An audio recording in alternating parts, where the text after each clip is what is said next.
Soomaalida wax la idin carbinaya idin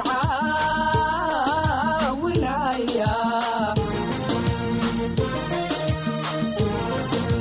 cilmi inay idin barataan oo idin noqon xawaariyo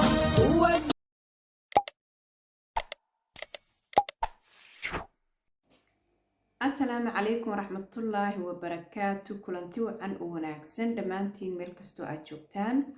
كسو دوادا مركلا إيا بربار سما channel وآن هذه تشاردين كسو باهيامي دين كسو كتبيو برنامج هذا كسابسان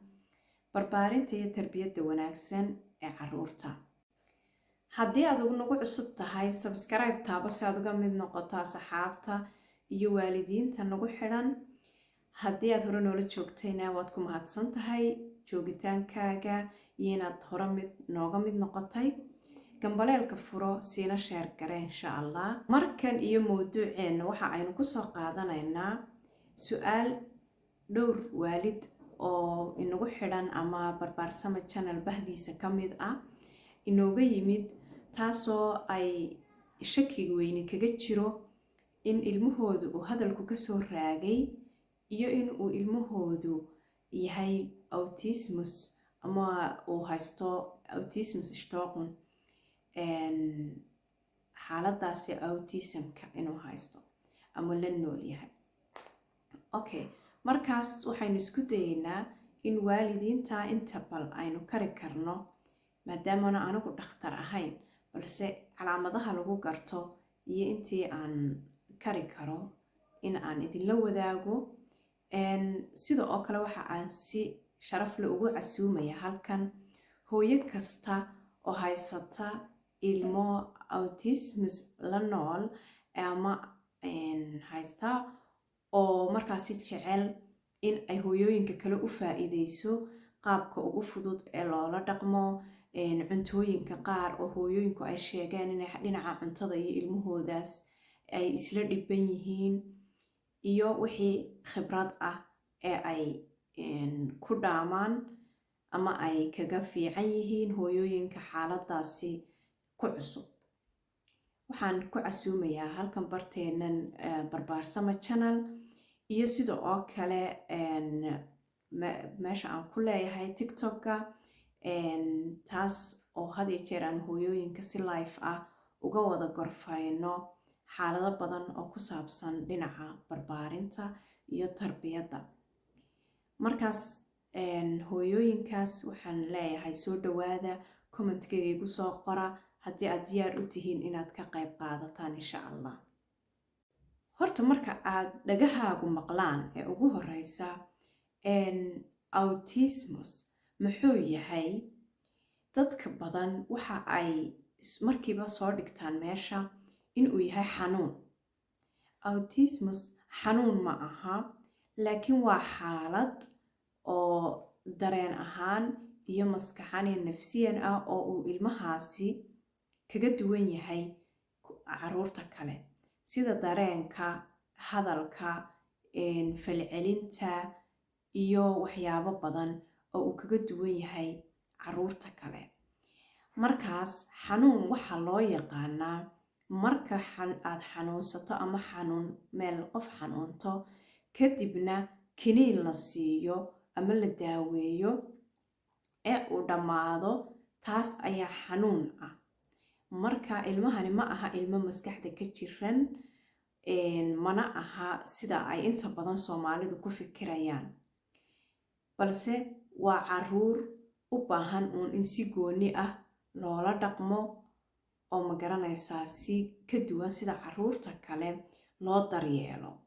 in aanu caruurta la ciyaarin oo kale ayaa ka mid ah oo aanu dhex gelin caruurta kale uu jecel yahay mar walba inuu keligii meel ku ciyaaro inta badan waxa la sheegaa inay iyagu fantasy ama wax iyaga u gaar ah oo maskaxiyan ay sawiranayaan oo ay xiiseynayaan oo kale la ciyaaraan ilmahaasi waxa kale oo uu ursadaa cuntada marka la siinayo marka cuntooyinka ma wada cuno ma aha ilmo cunto kasto lagu dayo cuni kara inta badan way ursadaan urtaasay ku kala doortaan oo ay cuntooyinka qaar gaar ah uun jeclaystaan inay cunaan halka ay inta badan cuntada kalena diidaan. Hurdo la-aan ayaa ka mid ah, ilmihiyo xoog u ooyaya ayaa ka mid ah, maadaama inta badan marka aan la fahmin xaaladiisa oo kale ayaa ka mid ah calaamadihiisa. In ay iska cararaan oo kale, tusaale ahaan wadada oo kale aanay wax baqasho ah oo kale ka muujinin oo iska dhex galaan wadada oo iska dhex cararaan oo kale ayaa ka mid ah. Ilmahaas adigu marka la isku soo duuduubo way kala duwan tahay xaaladaha iyo marxaladaha autismuska lafteeda ayaa kala duwan oo kala maraaxil ah, oo kala sii kala fudud ama waxyaabaha qaar ku kala duwan. Marka aynu soo ururino inta badan calaamadaha lagu garan karaa kuwan baa ugu muhiimsan ayaynu odhan karnaa. Halka ilmaha kale marka loo yeedho uu ku soo eegayo, marka la farxo oo kale uu kula farxayo isagoon xataa hadalku kasoo baxahayn, marka la ooyo uu dareemayo murugo iyo dee oohinta hooyadii ama dadka kala dareemayaan. Halka ilmahan autismuska ahi aanu waxyaabo badan oo sidaas ah haba yaraatee aanu isaga waxba ka bedelahayn, ama aynu odhan karna aanu dareemahayn ama aanu la qaybsanahayn dadka. Marka hooyooyin waxaa jira xaaladan inta badan caruurtoodu marka ay ku arkaan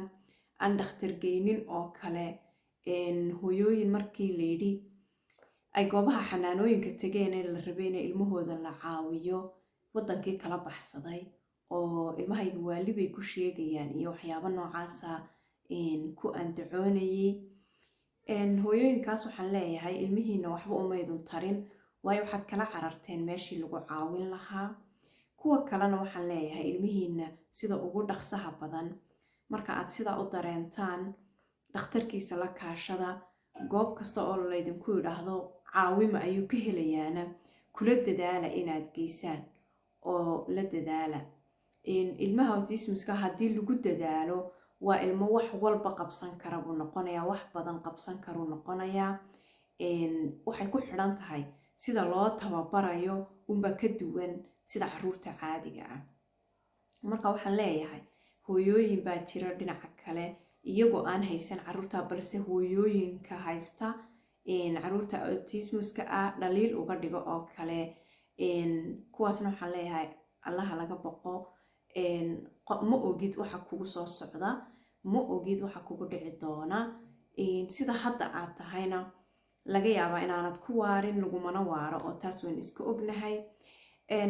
Qof bini-aadanka aad arkaysid inuu culays meel ka haysto, intaad caawin lahayd ha noqonin mid ku cadaadiya ama ku dhaliila. Waxaanan anigu shaqsiyan aaminsanahay hooyo kasta oo haysata ilmo autismus ah lana dadaalaysa in ay tahay hooyo u mudan in bilad sharaf la siiyo ama aabbaha la dadaaliyo ilmihiisa. Waayo iyadiyo marka qurbaha lagu noolyahay aan arkayno xaaladda caruurta aan u baahnayn caawimo dheeraad ah,